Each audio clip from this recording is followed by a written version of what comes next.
It is a pleasure to welcome back the author of The Hidden Spring, A Journey to the Source of Consciousness, Mark Solms. Welcome back. Thanks, Aidan. Great to be back. You're like Phileas Fogg traveling around the world at the moment. Yes, that's why each time you see me, I have a different background. I'm in a different city every time. And this time, speaking of Phileas Fogg, it looks like my background is a fog. Well, we're going to clear up some fog today about the brain. That's the goal of today's episode. I thought on today's episode, we would discuss questions like, where does arousal come from? What indeed is arousal? How does it arise physiologically? And the main question you pose in today's chapter is, where does the seemingly magical shift from automatic reflex to volitional feeling occur? Today, we'll share some further terms like synaptic transmission, reuptake, post-synaptic modulation, and the role of neurotransmitters and neuromodulators. And we'll also explain the role of the P.A.G, the periaqueductal gray. I had to learn that word, Mark, to make sure I pronounced it right. But I thought I'd tee you up, and to stimulate our audience and to arouse their curiosity, I'd start with an excerpt that perhaps you'd unpack what I'm talking about here. It's from a case when a 65-year-old woman who had no previous history of psychiatric symptoms had an electrode implanted in the reticular brainstem nucleus, which reliably evoked this remarkable response. The patient's face expressed profound sadness within 5 seconds. Although still alert, the patient leaned to the right, started to cry, and verbally communicated feelings of sadness, guilt, uselessness, and hopelessness, such as, I'm falling down in my head, I no longer wish to live, to see anything, hear anything, or feel anything. The depression that she displayed disappeared within 90 seconds after stimulation was stopped. Fascinating way to start, and you certainly evoked and aroused my curiosity when I saw that in the book. Perhaps you'll unpack what I'm talking about here, Mark. Yes, sure. So let me first of all give the medical background to this case. As you said, she's a 65-year-old woman who has no psychiatric history at all, and specifically no history of depression. She has, however, a neurodegenerative disease called Parkinson's disease, which affects movement. And quite a common treatment for some of these cases these days, I say some because the treatment is only suitable for a subset of them, is to insert an electrode into a part of the brain called the subthalamic nucleus. And this suppresses the motor symptoms. The brainstem is a tiny place, so it's not surprising that sometimes the electrode, which might be targeting a particular nucleus, ends up affecting neighboring nuclei. And in this case, what happened was it went through the subthalamic nucleus into a part of the reticular activating system, a specific nucleus called the substantia nigra, which just means the black substance. And this is important for one of the neuromodulators you mentioned in your introduction. I think you might have alarmed our audience with all of the technicalities. But this nucleus produces a neuromodulator, a chemical called dopamine. And dopamine is very important for the movement systems of the brain, but it's also important for mood, specifically for that dimension of mood that we call depression versus mania. Excess dopamine causes mania, and a depletion of dopamine causes depression. And when I say causes, this case illustrates very well that is an apt word. You can cause depression by blocking dopamine, which is what happened in this case. That electrode, which was a high voltage electrode, it damps down the activity of the substantia nigra, and therefore her brain is depleted of dopamine. And that brings about this dramatic change in her mood. She became depressed within 5 seconds. And when I say depressed, I mean literally suicidally depressed. And the surgeon, whose name is Blomstedt, when he switched the electrode off, within 90 seconds, the depression lifted. In fact, she became slightly manic for a few minutes. In other words, there was a rebound. Then she normalized.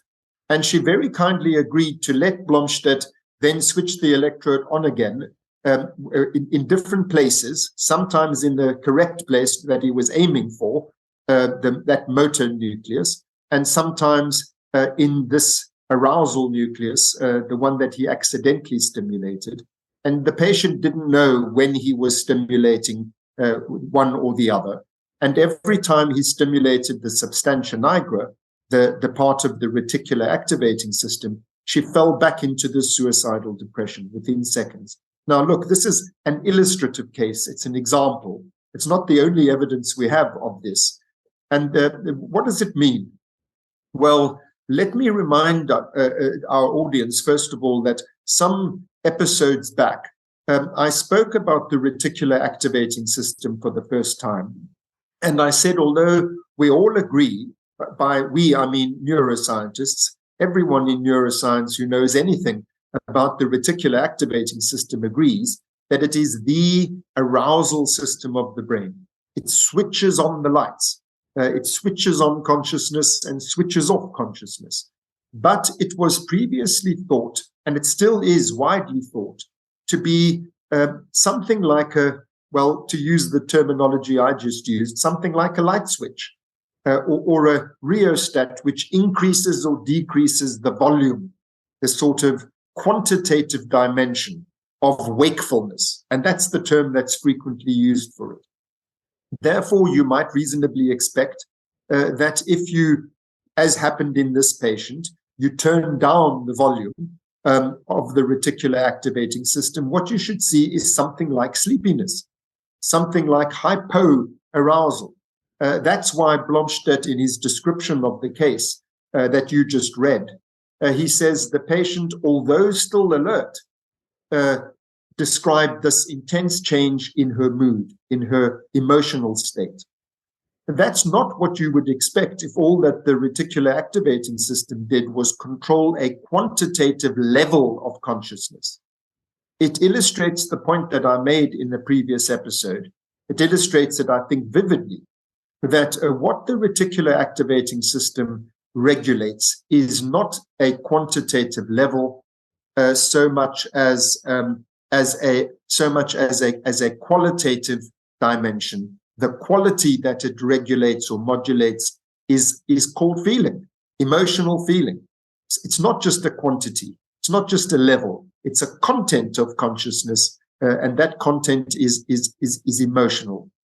So if you place that electrode in other parts of the reticular activating system, you would likewise get changes in the affect, in the emotional state of the patient in regard to other aspects of emotion. For example, you can stimulate anxiety as opposed to depression by placing the electrode in I won't go into all the technical terms, but into other. So that's what it illustrates. I say again, this is just one case illustrating a general principle, which is that the reticular activating system, the so-called arousal system of the brain, which everyone agrees activates consciousness. What it illustrates is that this prerequisite activation of consciousness, upon which everything else depends, everyone agrees that all the higher cognitive forms of consciousness are contingent upon brainstem arousal. It shows that prerequisite wakefulness has a content and a quality, and that is affect, that is feeling, that is that includes emotionality, like you see in this patient. So what it illustrates is that the foundations of consciousness are feelings, not just switching on the lights. One of the things that jumped to mind for me reading that was, I, like you, from South Africa, played rugby, right? So one of the things that happens when you play rugby is you often get a knock in the head, and I got concussed a couple of times. And one of the things I always find remarkable, when you get concussed, you often start crying or become hyper emotional as well. And you see this oftentimes when a player is walking off the pitch, and sometimes people think, "Oh, he must be devastated that he's being brought off the pitch," but it's not controllable. It's non-controllable. That jumped to mind, and then I thought that how you explain also in the book how this stimulation also can happen with non-invasive ways through drugs, for example. So antidepressants, antipsychotics, anti-anxiety medication as well. They all play a part. First of all, what you're saying about concussion, that is certainly true. Let me just explain the mechanism of that. From the brainstem arousal structures, which we are talking about here, there are long axons. These are the neurons have a cell body and then a long fiber. That's called an axon. So from the brainstem, those axons lead to the cortex, to the higher brain, and the higher brain regulates these emotions that come from below. And in concussion, you have a temporary it's a stretching of those axons, and so they are temporarily dysfunctional. That's why you lose consciousness or can lose consciousness temporarily. And then when it comes back, they're not functioning properly. So the higher regulation of those lower emotion structures is not effective. In more serious injuries, more serious than concussion, as happens, for example, in what's called closed head injury or traumatic brain injury, like occurs in motor vehicle accidents, those long axons are not just stretched, they snap. And then you permanently lose the capacity to regulate emotion from above. And so you have these very emotional states that we see in those patients. One of the things that's come across from this show, I hope, from this series, is to have empathy for those people who have either had neurochemical imbalances or damage, like your brother, for example, and how they lose all kind of emotion and stimulation and drive as well because of the effects to dopamine as well. I think that's an important aspect to call out. I want to say two things. The one is picking up on the point you just made. I mean, since we're focusing on dopamine, you said that correctly. You said that because these neuromodulators are so important in the arousal of emotional states, we treat psychiatric disease by targeting those arousal systems. And so dopamine blockers are antipsychotics. They also called major tranquilizers. They completely damp down the motivation of the patient. Sadly, it's not a very precise treatment of psychosis. It really is quite a blunt instrument. And conversely, if you give a dopamine booster, you can make the patient manic. Manic means overexcited, sort of overly optimistic and overly interested in everything. And if you push it even higher, you push the patient into psychosis. So the fact that these drugs are used in psychiatry, they are the mainstay of modern psychiatric medications, further illustrates the point that these are not just light switches. These are not just quantitative levels of consciousness of the kind that an anesthetist might be interested in. These have to do with the emotional contents of our experience of the kind that a psychiatrist might be interested in. So that's the one point I wanted to make, building on what you said. The other is just to make sure that our audience is getting the bigger picture that emerges from all of this, everything we've just been saying, which is that what comes from below, literally in the anatomical sense, what comes from the brainstem arousal systems is emotion, feelings. And what comes from above, from the cortex and the other forebrain structures, are mechanisms which modulate and regulate and contain those emotions. And so, depending on where the damage is or where the dysfunction is, you either have an excess of emotion or a deficit of emotion control. And then it also depends on which one of the emotions you're talking about. So you say correctly in cases, many cases of traumatic brain injury, that you might lose the dopamine arousal of the brain. And so the patient becomes very apathetic and inert. They lack spontaneity and generativity and creativity and so on. They lack volition. And you can have the opposite if the damage is at the other end, that they have too much of those things.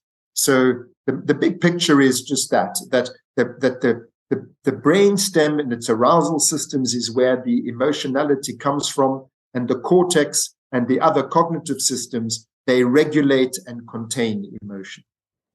This is slightly off topic, but it's just because it jumped into my mind, and I'm sure it probably jumped into the mind of many of the audience, is if, for example, I understand if you have psychosis or schizophrenia that you need to downregulate the dopamine effect there so the person stops having those psychoses, and then as a result, they become apathetic almost. But the one I don't really get is, for example, ADHD, and then you treat ADHD with stimulants. I don't really understand that one, and many people have asked me about that myself, and I can't articulate why myself very accurately. Yes. Well, just to first of all make sure that our audience is following why you're going there, it's that we treat ADHD with dopamine, which is a stimulant of that very system we're talking about now, known technically as the seeking system. And yet ADHD is hyper-seeking, seeking too much. So why don't we damp down dopamine in these cases? And the answer to that is, first of all, not entirely worked out. I don't want to pretend we know everything about the mechanisms there. But as best we understand it, the problem in ADHD isn't a dearth of dopamine control or an excess of dopamine. It is a dysregulation. So it's not too much or too little. It's a poor regulation of that system. And what the drugs that work best with ADHD do is they provide a more stable level of dopamine. So it's a kind of balancing of the dopamine in relation to the control systems, rather than a simple boosting of dopamine because there's a deficit of it, or a simple blocking of dopamine because there's an excess of it. Thank you for tempering me and letting me know about that. It's just one that, and then that explains to me, I was kind of had an aha moment. Then about people trying different versions of ADHD medication for that reason, because it's almost like a graphic equalizer. Everybody's different, so we don't know because we can't look inside their head to see their dopamine content, if you want to call it that way. That's right. As much as we are proud of what we know today compared to 100 years ago, in 100 years' time from now, we'll look back upon our current knowledge and recognize how basic it is. The same as what you've just said about ADHD applies even more so to the epilepsies. We have a great variety of anti-epileptic drugs, and there's a certain sequence in which you try them, but what I've just said illustrates the point. You can't predict what's going to work with the individual patient. And so you try this, and then you try that, and then you try the other thing, and then you try a combination. And then finally you get the cocktail that works for this one individual patient. And that's a measure of the continuing limits of our understanding. Hopefully we get there before we destroy the planet or blow it up, whichever. So anyway, I think it's really interesting because it also shows why, for example, your colleague and friend Antonio Damasio comes out with a new book, Eric Kandel comes out with a new book, you come out with a new book, is because the science keeps updating, and it's not a case that, you're rewriting the same thing. It's like kind of gone, there's been a load more advances here. Now I need to rewrite it based on that as well. And I love how you do that in The Hidden Spring as well. But I wanted to build on that because just to signpost where we are here at this stage, you say lesion studies, deep brain stimulation, pharmacological manipulation, and functional neuroimaging all point to the same conclusion. The reticulate core of the brainstem generates affect. So that's where we are. But maybe I thought we should define arousal a bit more, which can also be defined physiologically. And I really love the idea of brain waves and understanding the different brain waves from gamma to alpha to theta, etc. Maybe you'll bring us through that aspect. Yes, there are different ways in which you can measure brain arousal. You can measure it behaviorally. And for that, we use a thing called the Glasgow Coma Scale, where you're basically assessing the patient's responsivity. So the best level is that you give a verbal instruction to the patient, please lift your left hand, and they do it. So that's perfect responsivity. But if you don't get that kind of response, then you slowly go down to more and more basic levels of trying to elicit a response. And pretty near the bottom of it, I'm sorry to say this, you stick a pin into the patient's foot and see if that arouses a response. So it's a behavioral way of measuring arousal. To what extent behaviorally does the patient appear to be aroused, measured by responsivity. You can also measure it, arousal that is, by nowadays by brain imaging, functional brain imaging, which measures the different types of functional brain imaging, but I'll just sort of pare it down to the basics. The more that cells fire, the more they burn oxygen, the more they therefore require the metabolic activity that keeps cells going. And so we measure that. We measure metabolic activity. And where you see the most metabolic activity, that's the most aroused part of the brain. And if you see more metabolic activity generally, then you have a more generally aroused brain, and vice versa. So sleeping versus wakefulness, you can see on these images, literally pictures of what's going on inside the brain. You see the lights coming on and the lights going off. The most widely and used and oldest technology is EEG, electroencephalography, where using electrodes on the scalp, on the outside of the head, you measure electrical activity through the cranium, what's going on in the brain underneath the cranial vault of the skull. And there you measure the level of arousal via the level of electrical activity that you see. When I say level, there's some technical details there. The highest levels, not to put too fine a point on it, the waves are very erratic. So they're fast, erratic waves. That means there's lots of information processing going on. And the less aroused you are, the slower the waves become. And so those are the slow waves that you see during sleep. The delta waves are the slowest ones. Whoa, whoa. That's a very under-aroused brain. Gamma waves, which was the highest level of brain activity, they look like this. But the important thing is also that when you look at the waves, unlike these ones, which are entirely predictable, these are highly erratic. So there's lots of information processing going on. And then there are various levels between that, theta, alpha, theta, down to delta. I think that's really interesting, again, to build for our audience on other things like, for example, meditation, or for turning off outside noise, stimulus is really important, because you actually change brainwave state. I explain this oftentimes to students, Mark, and indeed in my workshops, because when you get into the right brainwave state, you actually think differently. And maybe you have a word on that, because for me, one of the breakthrough aha moments of, say, gratitude journaling or meditation was that in the theta state, your conscious mind almost goes to sleep, because your brain goes to sleep in different segments, and therefore you have access to the subconscious mind. And the other thing I learned is that children are mainly in the theta wave state for a long period of time. These are really important aspects. Yes, that's correct.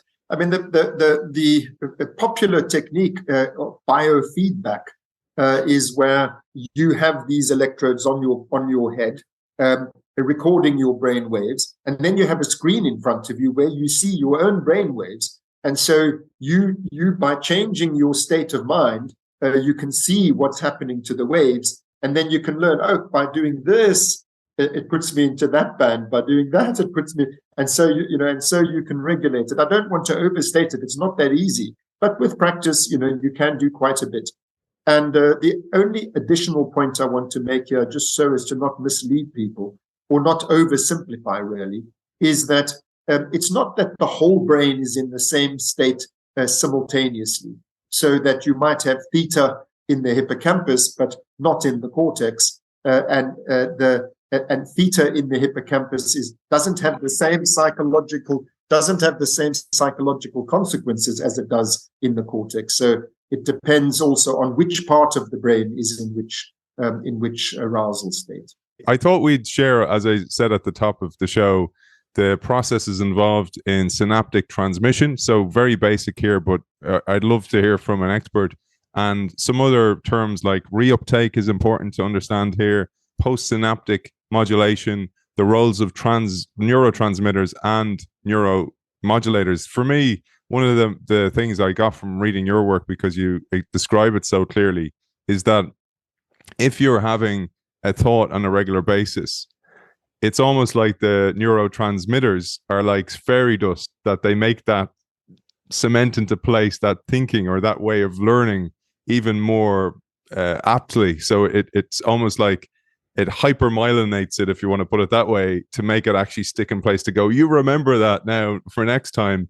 And particularly emotionals like fear. If fear is present when you learn something, you're not going to forget it as much. I love how you would describe all of this. There's a lot here, so I'll get out of your way. Well, it is complicated, so I won't try to cover everything. I'll cover the basics.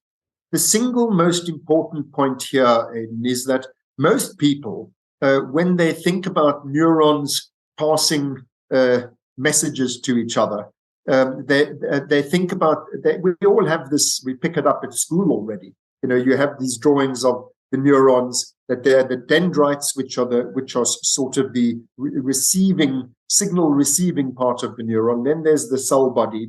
Then there's the axon, which ends in a synapse. And that synapse connects to the dendrites of the next cell. And so messages get passed from cell to cell.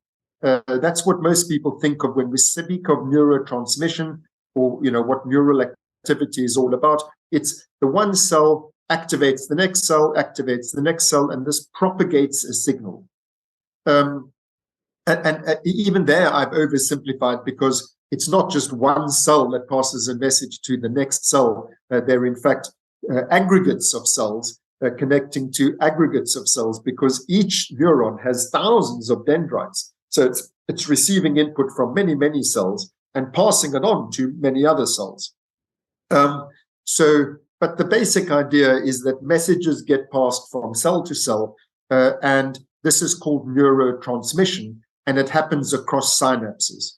The next point, which you just touched on, it refers to a famous law called Hebb's law, which goes something like this: neurons that fire together wire together. And that basically refers to the fact, and again, I'm keeping it simple, which is that this passing of messages, it's not just each time you pass the message, you reinventing the wheel. It's that if the same message gets passed many times, then the brain learns, okay, so I expect this to happen. And that is the mechanism of that is basically at the synapse, where each axon joins to each dendrite. In other words, the receiving fibers of the cell and the communicating fibers of the cell, they join at synapses. The synapse becomes more or less likely to cause the next cell to fire. So with learning, you increase or decrease the synaptic permeability. We call it synaptic permeability or synaptic weighting, which is just basically learning. It's the fundamental mechanism whereby neurons wire together. There are many technical details within that, but that's the basic idea. So the more a message passes, the response is going to be different because the brain has learned. And that's because of the synaptic weighting, the connections between the neurons, they alter. That's what most people know about neurotransmission and what synapses do and so on. I should just add, there are two neurotransmitters for the most part that do that. One is called GABA, and the other is called glutamate. Glutamate excites the neuron that's behind that. The next, it's called the post-synaptic neuron. the neuron that you're passing the signal to, it excites it, glutamate does. GABA inhibits it. So you can either make the neuron fire more likely to fire or less likely to fire. That's how this message, it's a yes or a no, a one or a naught, the signal that's being passed. Now, what most people don't realize, although neuroscientists know this well, is that there is another kind of connectivity and functionality between neurons, and that we call not this synaptic transmission, but rather post-synaptic modulation. So it's not transmission, it's modulation, and it's not at the synapse, it's after the synapse. That's why we say post-synaptic. And the best way I'm illustrating it like this. This neuron passes a message to that neuron. That's message passing, it's synaptic neurotransmission.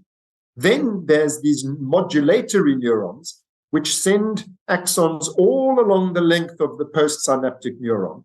And what they're doing is modulating, they're increasing or decreasing the chances that that neuron will respond to the one that's sending the message.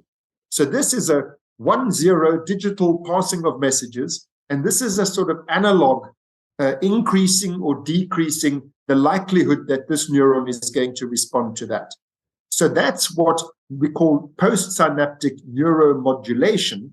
And crucially, that's what the reticular activating system does. We call it the reticular activating system, but it can activate and deactivate. So that's why the better word is modulation. It doesn't just activate, it modulates up or down the chances of the postsynaptic neuron firing. Now, there's another important fact about neuromodulation, which is that the message passing that goes along in the neurotransmission, it goes across very precise channels, whereas the modulatory neurons, they have axons all over the place, and so they're much more rough and ready. They arouse a whole area of the brain. You can think of it as a kind of soup, that it's not this precise digital message passing. It's much more of a chemical process, and the neuromodulators, they don't just pass a signal and then they're gone. You spoke of reuptake. The reuptake is the taking back so the neurotransmitter is emitted, then it's taken back, then it's emitted again, then it's taken back. Whereas with the neuromodulators, these arousal systems, these brainstem reticular activating systems, the neuromodulators float about for a long time. So their effect is much slower and it's much less precise. It's more in the nature of a kind of wave of influence over time, rather than a precise passing of a message. Now, one last thing to add.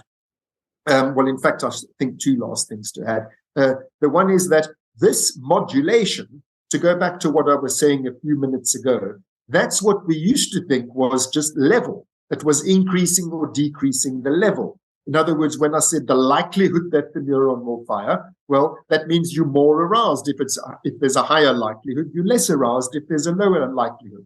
And that is indeed what happens, for example, in sleep. The neuromodulation of the forebrain is such that it makes that message passing much less likely to happen on average. And so, you have less consciousness in the level or wakefulness sense of the word. But now here's the rub. If that were the case, then all you would need is, like we have in message passing, an excitatory modulator and an inhibitory modulator. It switches on the lights or switches off the lights. But that's not what we have. We have 5 different modulators coming from the reticular activating system. Dopamine is one of them, which we were just talking about. And we saw when we spoke about dopamine, it doesn't switch lights on or off. It influences a particular aspect of the mental state, a particular qualitative dimension of the mental state of the patient. That's dopamine. The others, noradrenaline, serotonin. Everyone's heard of serotonin because of its important role in antidepressant medications. And then there's acetylcholine, and then there's histamine. Why do you need 5 if all they're doing is switching on and off the lights? Well, you need 5 because they are actually controlling different dimensions, and those dimensions are qualitatively different from each other. And then I need to add that those are the 5 classical neuromodulators that come from the reticular activating system, but they're not the only neuromodulators we have. People are often surprised to learn the neuromodulators don't only come from the brain stem, they also come from 2 other places. The one is from the rest of the body. So, for example, the glands, like the adrenal glands, the sex glands, the gonads, the ovaries and testicles, the thyroid, and so on. These glands, the hormones that are circulating through your bloodstream from these glands, they too are neuromodulators. So things like sexual arousal are modulated by hormones. I mean, I'm just giving the example of sexual arousal. That come from your body, not only from the brain itself. It's the brain being aroused or modulated by chemicals from the body. And then the other one is what are called peptides. Peptides are similar to hormones, but they act over shorter distances than hormones do. And peptides, there are more than 100 peptides that are active in the brain. We call them neuropeptides. I mean, perhaps one that people are very familiar with is opioids, the thing that is regulated by drugs like morphine. But there's, as I say, over 100 of them. Oxytocin is another one that's well known. I think relatively, the so-called love hormone or trust hormone, it's a peptide. The difference, as I say, between peptides and hormones is a complicated business. But the point is that these, we have more than 100. So there are 5 classical neuromodulators coming from the reticular activating system. Then they're the ones coming from the body, and then they're that includes peptides, but they're also peptides that are released within the brain. And the hypothalamus manufactures many peptides. And these are much more precise, not in the sense that I was speaking about message passing, but more precise in that modulatory effect is precise in the sense that it has a very specific qualitative effect. And so the future of psychiatry, which has focused for the most part on those 5 neuromodulators, as I said, the mainstay of psychopharmacology is drugs that act on those 5 main modulators. We are very much in the process of learning what the regulation of these much more specific neuropeptide systems, what that does to the various emotional and affective systems of the brain. That is a really important new frontier. But to come back to the bottom line is brain activity is not just passing messages. It's not just a cognitive process. It is a modulatory arousal process, and that modulatory arousal process, which modulates the message passing, involves a huge multiplicity of chemistries, which regulate all these different aspects of our feeling life. Mark, before we move on to the P.A.G. and you mentioned the work of Bjorn Merker, I thought we just mentioned that you say, and this is a really important aspect that I wasn't aware of, neuromodulators can only modulate upwards and downward signals that actually exist. That is, they already have currently active channels. So they have been set down already, these pathways, and they're released diffusely, but they influence only those neurons which, 1, have relevant receptors, and 2, are currently active. This is an important aspect before we move on to the P.A.G. and how prediction models work. Yes. So you said 2 things there. The one is that you can only, a neuromodulator can only modulate those neurons which have receptors that respond to that neuromodulator. Receptors are basically like keyholes, and you can try and enter a door with the wrong key. You're not going to be able to open it. So each one of the neuromodulators is like a different key, and those keys will only open those neuronal doors that they fit. So not all neurons have receptors for all neuromodulators. So you release a great cloud of neuromodulators, but it only influences those neurons that have got receptors for that modulator. And then secondly, as you just said, if the neuronal message passing, if there is no message being passed, then you can't influence it. So, you can make the neuron more likely to respond to a signal, but if there ain't no signal, you're doing nothing. So you're only modulating those signals which are actually passing at any one point in time. Now, time to move on to that periaqueductal grade, the P.A.G, and the work of Bjorn Merker. You say here that the P.A.G is conceptualized as the terminus of the descending network for effect, to be contrasted with the ascending and modulatory effect networks of the brainstem's body monitoring nuclei and reticular activating system. This is a lot to unpack, but this is key as we move towards the hidden spring and the source of consciousness. The title of my book, The Hidden Spring, refers to the brainstem nuclei, which are the source of consciousness. And remember, my basic point is that the source of consciousness is affective. It's feeling. So there's no such thing as consciousness without quality. The very coming into being of consciousness means it feels like something. You can't be there without feeling something. So that hidden spring is in the brainstem, and I divide that. When I say I divide it, we divide it. The neuroscientific community generally is agreed upon this, that in the upper brainstem, these core brainstem nuclei that we're talking about can be divided into two types or two parts, two aspects. The one is the reticular activating system, which we've just been talking about. Remember, I said the reticular activating system is the core of the arousal systems of the brain. Those 5 main neuromodulators come from the reticular activating system. In addition, there's some that come from the rest of the body. And in addition, there's some that come from the rest of the brain, these peptides and hormones. But those are the arousal systems, and it's an ascending system.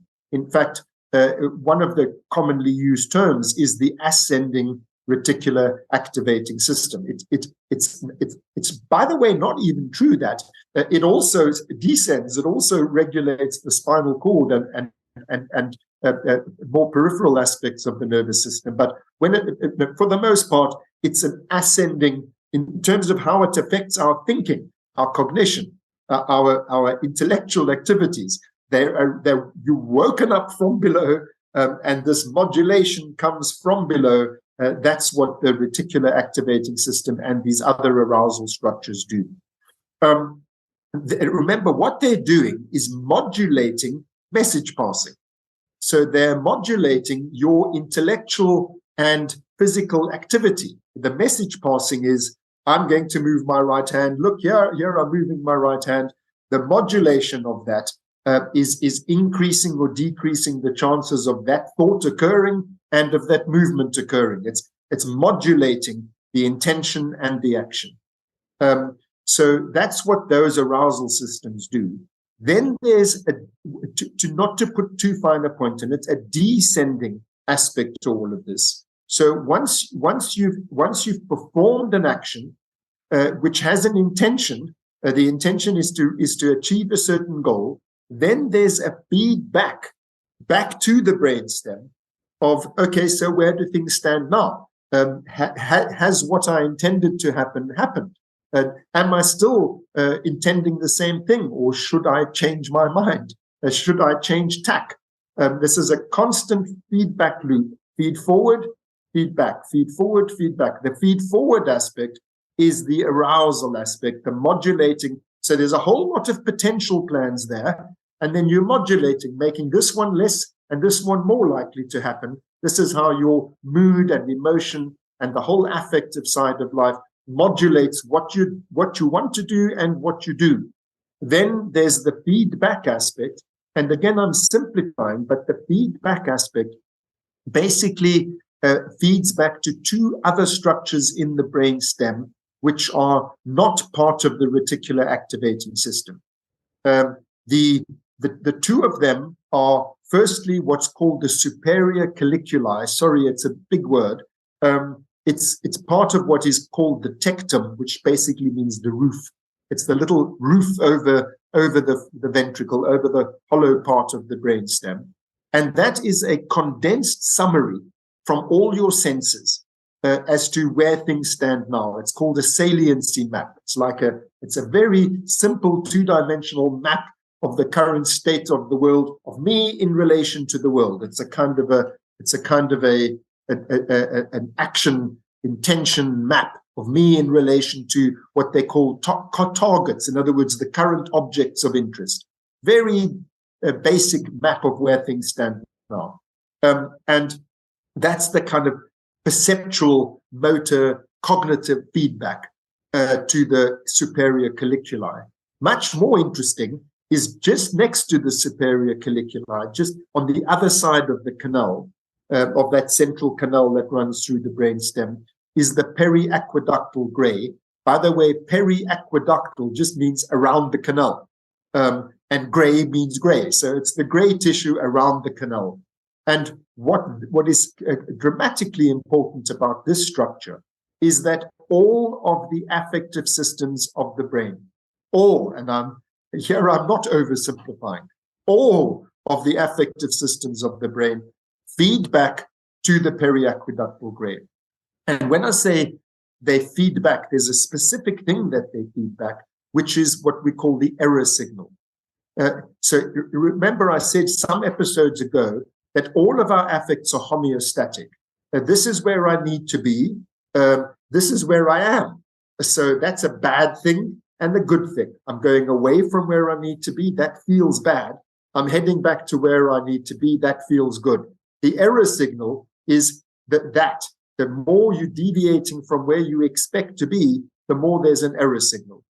And so that homeostatic deviation, it is sent down to the periaqueductal gray alongside the external state of affairs. So it's kind of, this is where things stand now in terms of the internal state of affairs, my needs, and this is where things stand now in terms of the outside world. So to keep it simple, what we say is that the feedback is the current state of needs and opportunities, because a need can only be assessed in relation to its opportunity. For example, you might be thirsty and hungry, and in front of you is an apple and there's no water to be seen. You're going to go for the apple. You might be thirsty and hungry and there's a great big bowl of water but nothing to eat. What you're going to do is go. So you'll prioritize thirst when there's a greater opportunity to be able to satisfy it. You'll prioritize hunger when there's a greater opportunity to satisfy that. But if the hunger error signal is so big that it now outweighs the thirst opportunity, you say, I know I can drink, but I'm not going to drink now. I've got to go do the extra work to find nutrients. So the periaqueductal gray receives all these error signals, and then here's the crucial thing: in relation to current opportunities, it prioritizes them. The main function of the periaqueductal gray is to receive current state of all of my needs, and then to prioritize which ones am I going to act. You can't do everything at once, so you have to prioritize. So it prioritizes in terms of this saliency map that I was talking about earlier. It prioritizes what to do next. There's an action bottleneck, so that's why you have to have a sequence of and so that's what the periaqueductal gray does. It prioritizes our affective needs, and affects include, remember, bodily needs and emotional needs. So it's not just things like hunger and thirst and sleepiness, it's also things like anger and fear and separation, distress, and so on. And then that determines what to do next. And then you have the arousal side of it again. Okay, here's my plan, then I modulate it. The modulation is the affective, how well palpating, and then, okay, this is how that turned out. Do we still stick with the same plan? No, we adjust the plan. Okay, here comes the next action sequence. How did that work out? Do we carry on doing the same thing? No, I've got a different priority now. Drop that plan. Now I'm being attacked. Now go for, the plan is no longer foraging and seeking something. Now the plan is fleeing and escaping something.